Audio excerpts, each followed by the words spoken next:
Welcome to Treasure Coast Community Health, with 7 locations to serve you better.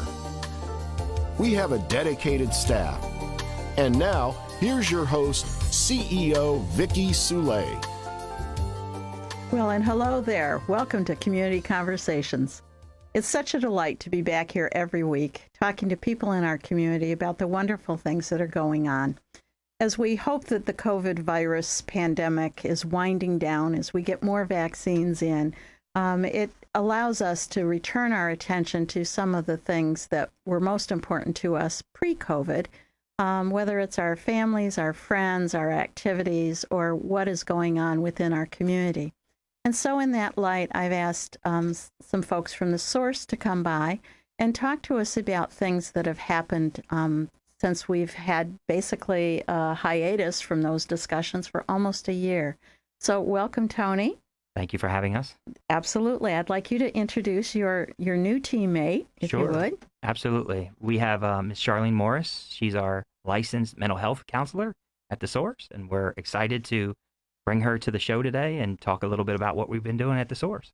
Well, for those folks that may have recently come to Vero, tell us a little bit about the Source as a background. Sure. The Source is a Christian outreach ministry that provides critical services to those in the community. We do meals and showers and laundry services, and we also have a culinary training program that we're not interested in homelessness. We're interested in moving people out of homelessness. So we provide those training opportunities to get people into the community and get them back working into the community. And recently we just launched our first mobile emergency shelter, the Dignity Bus. It's the first mobile emergency shelter in the country. So tell us about that. You know, is that something that when you hear about a cold night coming up, you just like drive all around the county, or Sure. Is it parked in a place? Absolutely. It's not just for cold nights. The Source was the only cold night shelter in Indian River County that was able to open its doors when the temperature got below 40 degrees. Right. So we looked at the need for individuals who were in our culinary training program that were working all day, going through this training piece. And when we would close the doors at 5 o'clock, they were going back into the woods or sleeping under park benches. And we wanted to provide a safe, healthy opportunity for them to sleep. So that's how the Dignity Bus was created. I see. It was created and that makes perfect sense. Yeah, it was created for them, for those individuals. The Dignity Bus provides 20 individuals the opportunity to sleep in the community. We average between 4 and 6 students at any given time within 6 weeks, so that allows an additional 14 people in the community to use those services. And it's open 7 days a week from the hours of 10 p.m. to 6 a.m. So how that operates is we start at the Source at 10. Individuals make a reservation for their bed because the need is so great in our community. And we have 4 different pickup locations. One is across the street from you guys on Oslo. It's at the IG Center. Okay. Then they make their rounds down to Pocahontas Park. And then they go to Walmart on Route 60. And then the final destination where they sleep at night is at the TA truck stop on Route 60 and 95, across from Wawa. Okay. So they're there till about 5:30 in the morning. The operator then starts the bus back up, makes his way back to the Source. They disembark, and residents go in for breakfast and showers and laundry and all that good stuff. Okay. That is a wonderful opportunity. Are you finding that by word of mouth, most people are aware of it? Yeah. Or is it just, you're just really getting started with it, aren't you? Yeah, we actually have our ribbon cutting ceremony this Wednesday, which is really exciting for the community to come out and take part in. And see it? And see it and see the quality of what we're able to offer our clients. But it's mainly for people that are there, that come to our building, referrals from other agencies where we know that Hope for Family Center gets calls, and Camp Haven, Samaritan Center, and even United Against Poverty, where there's no emergency shelter in our community. No, there really isn't. There's nothing. And when people need an opportunity to sleep, we can provide that for them in our community. So this is not intended for any particular person to have a long-term solution. It's really short-term. Yes. First come, first serve in terms of reservations. Yeah, because our ultimate goal is we're still on that campaign to build a village, to bring affordable housing to our community. We know it's going to happen. It's just a matter of when that can happen. On the side of the bus, it says Dignity Bus, a way to the village. because we believe in permanent housing. We believe in settling people. That's ultimately our ultimate goal, is to bring people home and have them be settled. So is it male, female, children, anyone? Anyone. Okay. We eliminate every barrier that we can for That's awesome. individuals. So, when you're on the streets, and I've talked to many who are not comfortable there because they feel like they have to sleep with one eye open. Yeah. I've suggested other shelters in other counties, and they say, the shelters are not safe places.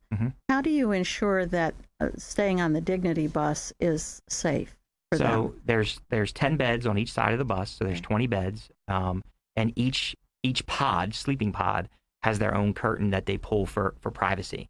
And then there's 2 operators on the bus for security. One's in the back of the bus and one's in the front of the bus, literally watching down the hallway so that there's safety and security all night long. That's wonderful, truly. It truly is. And then those folks get to go home and sleep during the daytime. Correct. So tell us about your food program just a little bit, and then we'll come over to Charlene's purpose in your team. Sure. We created Dining with Dignity several years ago. It's a 6, 12, 18-week culinary training program that is geared to teach employability skills to people and get them back into the community to work. Through that, we created a catering company that provides amazing food to other nonprofits and other organizations in the community. And then through that, we have our Dignity Foods food truck program that we were blessed to have the impact. We were blessed from Impact 100 last year to win Impact 100 award, and we launched our food truck. That's the last piece of training for our students to get them into the community to interact with people. Okay. See, our students have great homeless to homeless interaction, and they do an amazing job in the building because they're protected and they're covered. They feel comfortable. But the moment that we employ them and we put them in the community, we've noticed that they would only last a few weeks or a few months, and it was like a fish out of water. They didn't have the social skills to be able to do that. This way, we're with them. We can walk alongside them, and when they're ready to leave our program, then we can move them into permanent employment. So when you talk about a 6, 12, and 18-week program, what are the goals that differentiate those? So we'll have individuals that have just lost their job due to the pandemic, that have skills, have ability, that have just social need skills. That just need a short amount of time to get back into the community. And then you have individuals that have been in the woods for 7 years. And we have an individual who came to us who couldn't even speak English. And he went through our literacy program, and he literally just became housed because the source has, in addition to everything that we do, we have 3 rental properties now that we put individuals in. And this individual was able to go into one of our rental properties and is able to pay rent every single month. That's awesome. So it's been an amazing journey for individuals to your see group them. has really grown to meet the need as you figured out ways to make them successful. It has. I know Camp Haven seems to be chock full all the time. My fingers are crossed that someday we will see a female type of Camp Haven for single women. It's difficult unless you have children to get into Samaritan or Hope for Family or any place else. They need that hand up as well. And then even through all of that, that's why this Dignity Village is so important. Affordable housing is so important in our community. We all know that. No matter if you're a mental health provider or healthcare provider or a food provider, affordable housing is so needed in our community. And Dignity Village is that. It's providing affordable housing for people that can live there for the rest of their life. So is the problem at this point one of locating the right spot or of having the funding or no, a little bit of both? we have the funding. The funding's already there. Okay. It's a matter of having the right land, and then the building there needs to be a building that's already on it. When we looked at on Oslo, we looked at the parcel right next to you. Right. And the problem was it was 3 to 4 years out before they could even erect a building, because you got to go through infrastructure. You have to put in all the utilities that are already there. If we found a building that was already there, that was big enough for us with the amount of acreage around it, it would be an easier process. So landowners, those of you that have got a little parcel that you were thinking, should I sell, should I hold, should I pull down the building? We Consider could use Tony. it. Yeah, absolutely. Okay. We could use it. We can use Well, we're it. going to take a short break for a word from our sponsors, and then we'll come back and we're going to talk about how the expansion of your goals and meeting the needs of individuals have incorporated Charlene. We'll be right back.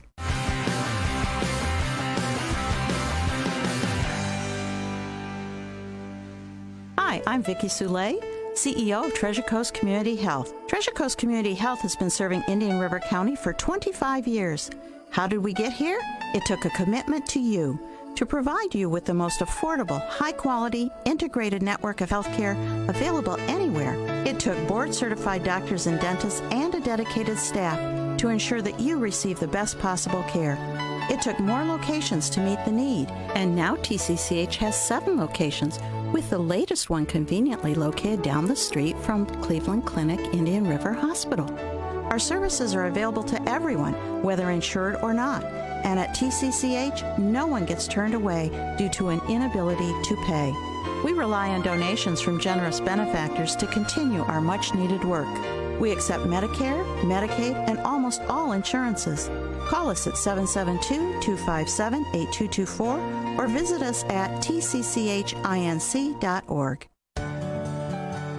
New Vision Eye Center provides world-class eye care on the Treasure Coast. To tell you more, here's Dr. Robert Reinauer. Many patients are under the impression that floaters in your eyes are a condition that you have to just accept. Floaters can spontaneously appear as part of the natural aging process, and they disrupt your clear vision.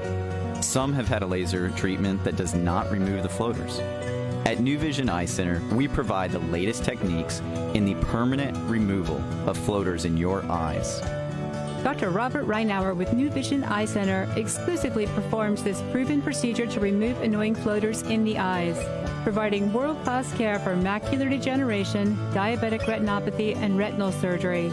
For an appointment, call 772-257-8700 or visit newvisioneyecenter.com. Make the move to retinal specialist Dr. Robert Reinauer at New Vision Eye Center in Vero Beach. Have you shopped at the Habitat Restore lately? This is one place that everyone must visit.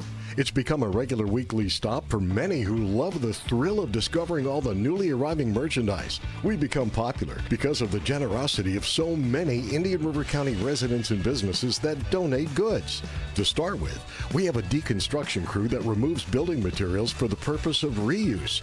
Through resale, the Restore continues to support the Habitat goal of serving families in our county. Of course, there's more to see. The Restore's massive showroom displays furniture for every room, all in great condition. Shoppers will love the layout, which separates departments including plumbing, home accessories, electronics, lawn and garden, tools, sporting goods, seasonal goods, and more. The Indian River County Habitat Restore is at 4580 North US Highway 1, just north of 45th Street. Tax-deductible donations can be dropped off, or we'll come and pick them up for free. Online at irchabitat.org.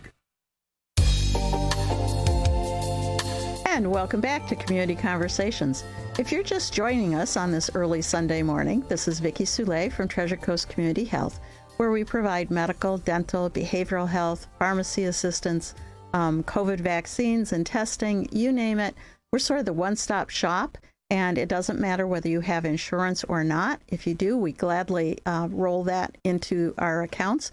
But if you don't, we don't turn anyone away for their inability to pay. So please consider us for your needs, 257-8224. We are partially funded by the feds, which means that we are held to very, very high standards. And many of our patients do not need to come to us on a financial basis. They come to us because our providers are just darn nice and good to them. So great diagnosticians, consider us in the future. So today we're talking with Tony from The Source. And he has brought a new gal, Charlene. She's not new to what she's doing here so much as new to The Source. And so, Charlene, why don't you say hello and give a bit of background to your purpose here? Well, hello, everyone. My name is Charlene Morris. I'm a licensed mental health counselor, and I have the privilege of being at The Source with Tony and the other staff members. And my purpose there really is to begin to bridge the students and the clients that come into the source with mental health resources and also referrals. They can have one-on-one counseling. They'll be able to discuss whether it's post-traumatic stress syndrome or depression or anxiety, all the stress, issues. These are all types of situations that people can find themselves in when they are homeless or even just low income. Mm-hmm. With COVID, that's been happening and so forth. Many people are living at high stress levels, wondering where the next meal is going to come from or whether they're going to be homeless. If our government does not continue to extend the laws and I guess it's the rentals and evictions. Yeah, exactly. These there's going to be a whole lot more people who might have the potential to be homeless. And so Tony's purpose for me and my purpose is to obviously serve God and give people hope and understand that even though you might be in a set of circumstances that are devastating, that there is hope. And being able to learn how to use your resilience, whether it be positive or negative, to catapult yourself towards a different direction, and giving people an understanding of how to overcome, to simply change their mindset about being homeless, and that they don't have to be if they don't want to be. And so one of the wonderful things that I love about Tony and the Source is that this is not about keeping people in homelessness. This is about getting them out of homelessness.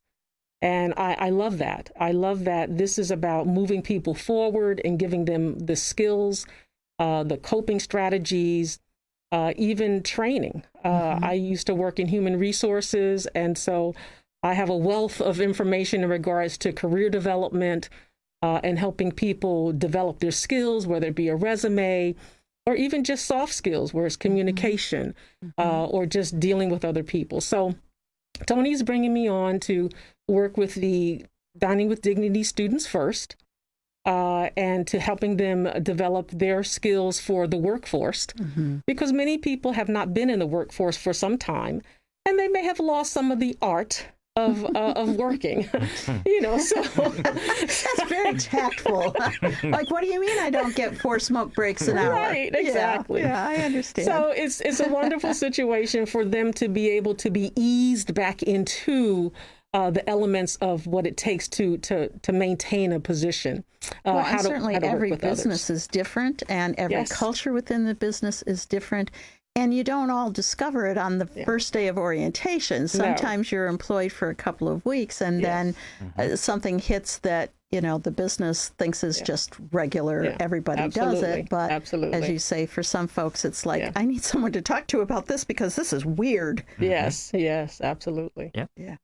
That's wonderful. So will people be making appointments, or are you just going to be there and it's a walk-in, or how are you going to handle that? I'm setting up a system where just every person who comes in is screened, and they have to have a source identification. So there's an intake process just to be a part of the source. Already. Sure. Once they are doing the intake, maybe might edit their form or just ask that be a question that if you would like mental health services, we have some available on campus.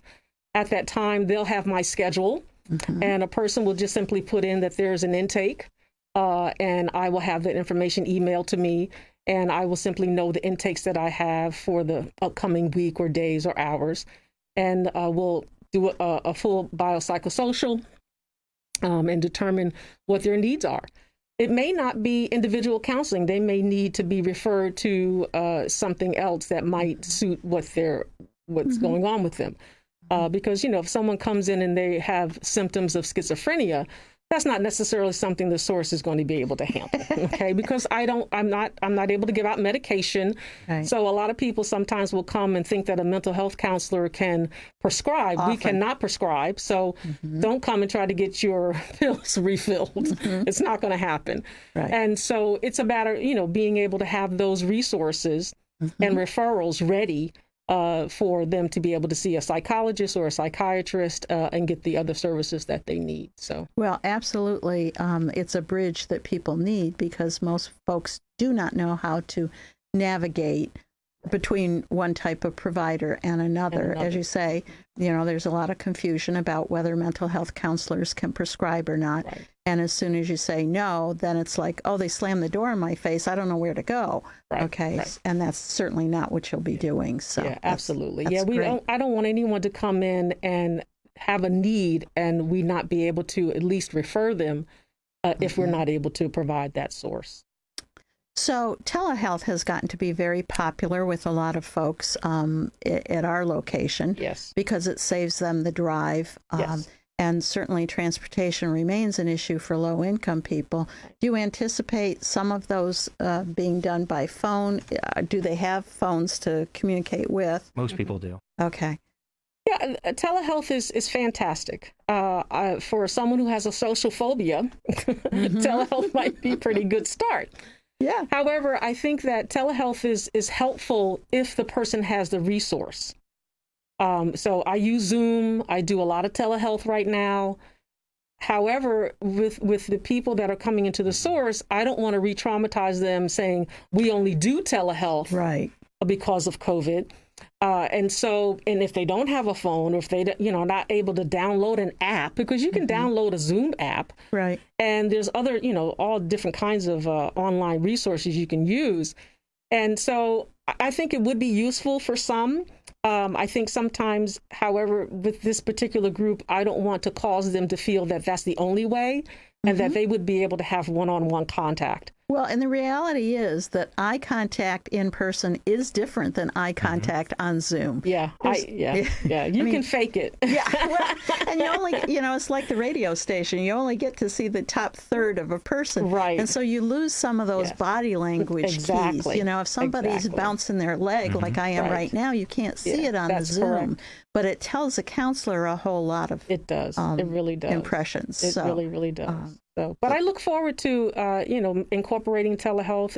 We understanding that for me, I know everything needs to be HIPAA compliant. So it's also about implementing those different platforms that are HIPAA compliant and those kinds of things, and helping them understand about the level of confidentiality that's available, because this is about helping them understand they have a safe environment. Mm-hmm. That's one of the key things about trauma-informed care, is that it needs to be a place where they feel safe. Mm-hmm.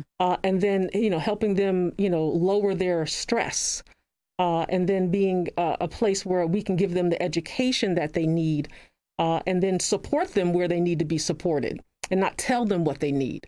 Because I think every individual, what you need to do. You just need someone to help you make that choice.